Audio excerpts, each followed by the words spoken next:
Good afternoon. Appreciate everybody being here. First and foremost, appreciate the young men that represent Texas Tech University on this basketball team. They're sitting here with us today. I had a chance to visit with them earlier this morning. Tell you, could not be more impressed with this group of young men. Obviously, we had a sensational ride this year through the basketball season. We got back to March Madness, the NCAA tournament. To have them here today inspires me and motivates me because that's what it's all about. We talk about educating, serving, and growing fearless champions. I want to tell you, this group of young men that we have on this basketball team, they're fearless champions. And there's a great future ahead for this men's basketball program. And it's a team. Our expectations haven't changed. We talked about that this morning. We talked about getting back to the NCAA tournament and staying.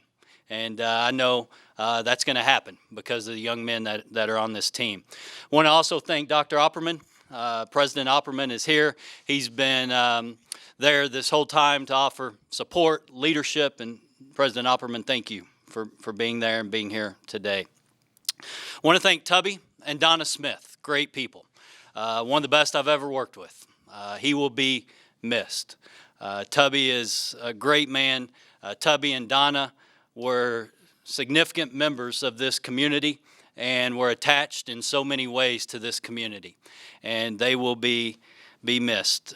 We are in a very unexpected situation that came about rather quickly. I want to share with you the timeline and the sequence of things that have happened. So much can change in a week. I was thinking last night that a week ago last night, Tubby, Donna, and myself were having dinner. We were having dinner at the LA Athletic Club. We broke bread. We're enjoying the wooden award ceremonies in anticipation of all of that. A week ago last night, Coach Smith, Saul Smith, and I went to the Los Angeles Lakers LA Clippers game. We got to see Kobe Bryant play for his last time against the Clippers. We went to the Lakers game and we were talking about the future of Texas Tech basketball. That was a week ago last night. A week later, last night at the same time we were having dinner in LA, I was trying to convince Tubby and Donna to get on a plane and come home and continue to lead this basketball program. This morning at 6:45, Coach Smith called me and told me he had made the decision to stay in Memphis and to be a part of their program and their university. I had to smile when we hung up. I sat back and I thought, a week ago at the same time, 6:45 a.m. that he called me this morning, he and I met in the lobby last week at this time to meet. We shared a bagel, a cup of coffee, got in a car, and we went and played golf. We played the Bel Air Country Club, and we had a great round of golf. I think Tubby shot the best round he said he ever had in his life. But things change in a week. I'll share with you a sequence of events that transpired. On March the 1st, we were heading to West Virginia to play basketball against the Mountaineers. We were on the charter flight traveling to Morgantown, and during that flight, I went up and I sat next to Coach Smith. And I told Tubby how appreciative we were of everything that he was doing associated with Texas Tech basketball. Told him that we wanted him to be at Texas Tech until he made the decision to retire. I said, Tubby, you're sitting in this chair, this basketball head coaching chair, for as long as you want to sit in this chair. We couldn't be more appreciative of what you've done and what you're doing and how you're leading this group of young men, and you've got this chair as long as you want it.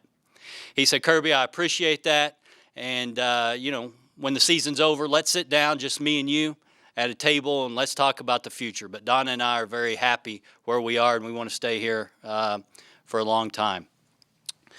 So March 18th, we returned from Raleigh in the NCAA tournament, and then on March the 29th, Coach Smith and I meet in my office, and we talk about the future of Texas Tech basketball. We talk about what's important to him to continue to move this program forward. We talk about what we needed to continue to invest in related to this men's basketball program. From there, we went to the Final Four, and then that led to our trip to Los Angeles just last week. So on Tuesday, April the 12th, this Tuesday morning of this week at 10:30, Tubby and I met in his office, and I presented to him a contract extension proposal. It was a new 5-year contract, and at that time looked him in the eye and said, Tubby, this is the chair you sit in until you're ready to retire. We want you here. We appreciate what you're doing. We shook hands at about 10:30 and agreed to get back together later this week. Had his confirmation that he couldn't be happier anywhere else and was looking forward to coaching this group of young men. He said, Kirby, this is the best group of young men that I've ever had the privilege of coaching before. And I know he meant that very sincerely.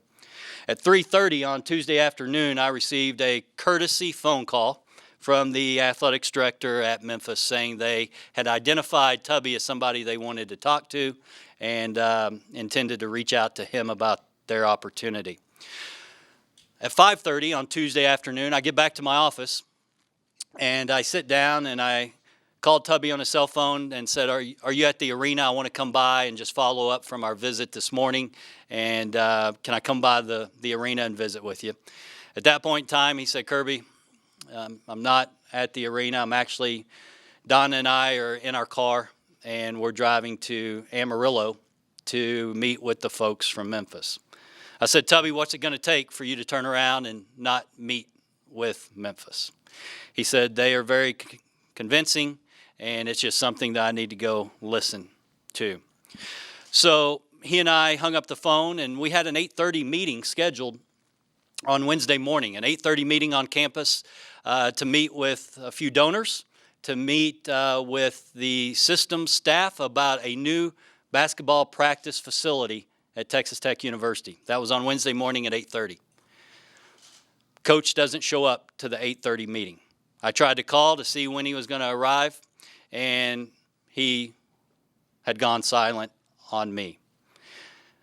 I learned from others around the country at about 11 o'clock that he is in Memphis, Tennessee.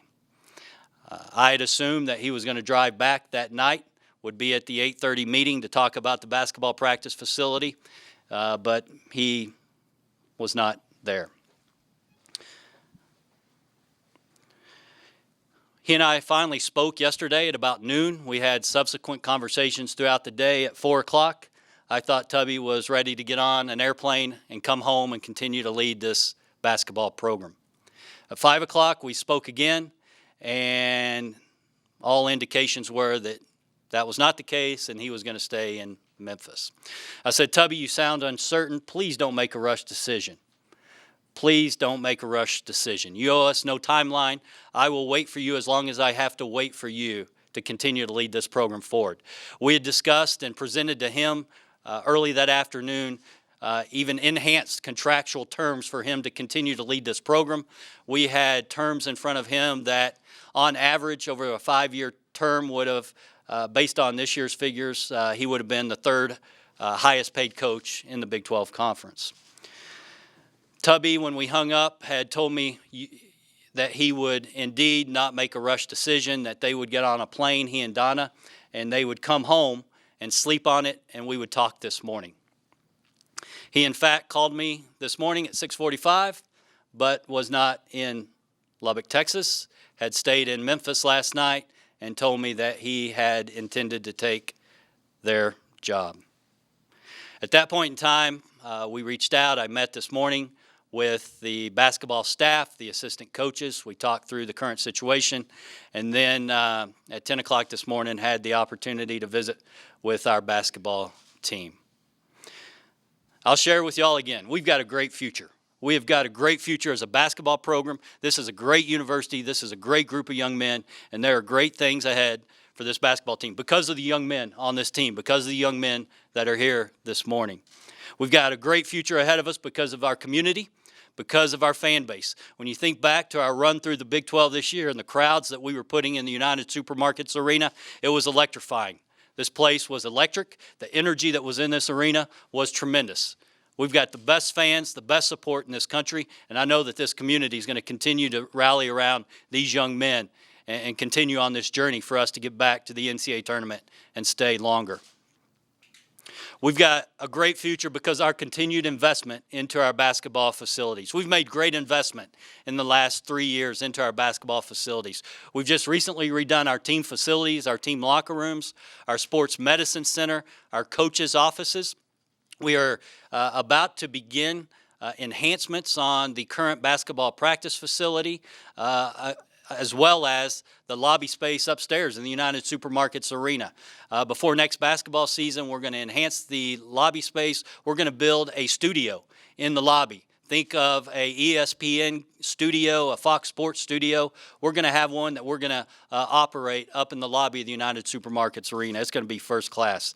I'm excited that before the basketball season tips off next year, we're going to have a new video board and a new sound system in the United Supermarkets Arena. We will have one of the nicest video boards and scoreboards in all of college basketball before next season tips off. It's a great time to be a Red Raider. We got a great future ahead of us. This is an unexpected situation that we find ourselves in, but we're going to move forward. We're going to move forward with these young men. We're going to move forward as a university and as a program, and we're going to be just fine as we go forward, and we'll be better in the future because of the leadership of Tubby Smith. We appreciate all he did. We wish him well in the future, but we're going to be just fine as a Red Raider Nation. So with that, I will stop and happy to answer any questions that you may have.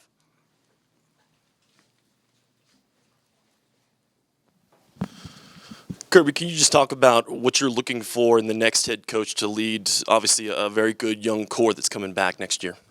Well, we want a leader. We want a winner. We want somebody who has experienced success at the highest levels of college basketball. We want somebody who wants to be at Texas Tech University. We want somebody with the highest amount of character who will come in and continue to move us forward and build great relationships with this group of young men that they can trust and believe in and will inspire us to continue to move this program forward. Kirby, a few questions. First of all, these enhancements that you've mentioned for the United Supermarkets Arena, were they planned in advance of Coach Smith's departure, or was this basically enticements to try to keep him here? And then secondly, as far as the financial footing for the athletic department of the university, can Texas Tech afford head coach salaries in the $3 million range for both football and men's basketball? The enhancements that I spoke about facility-wise, they have been planned and they've been in the works for 12-plus months. So obviously, Coach Smith was aware of all the enhancements. He's been a part of those, and he was aware of everything that we were doing. And we're going to continue to invest in our facilities. Texas Tech has invested over the last 12 years over $250 million into our athletic facilities, and we're going to continue that investment there. You know, when you talk about the fiscal state of Texas Tech athletics and, intercollegiate athletics, it's a big business. It is a very big business, and this year we have an operational budget of $80 million. Can we compete at the highest levels of college athletics and do it the right way, compete with character, win the right way? Yes, we can. Can we invest into this program, into the future of the young people that we serve? Absolutely. With successful programs, we can continue to compete at the highest levels. Kirby, just based on that timeline that you had laid out, obviously a lot of moving parts hit you pretty fast, obviously, but have you compiled the short list of people that you're looking at, and is Chris Beard one of those guys who's on the top of that list, maybe obviously just signed a contract with UNLV, but former Tech assistant and whatnot? I'm not going to comment on candidates. This is unexpected, and as soon as we finish here, my focus 24/7 is going to turn to this basketball coaching search, and we'll look throughout the country, and we'll make sure, as I told this basketball team, we bring the best man in to lead them going forward. So we'll move as expeditiously as we can, but as they know, we're going to take as much time as needed to make sure we find the right person to come in and move us forward.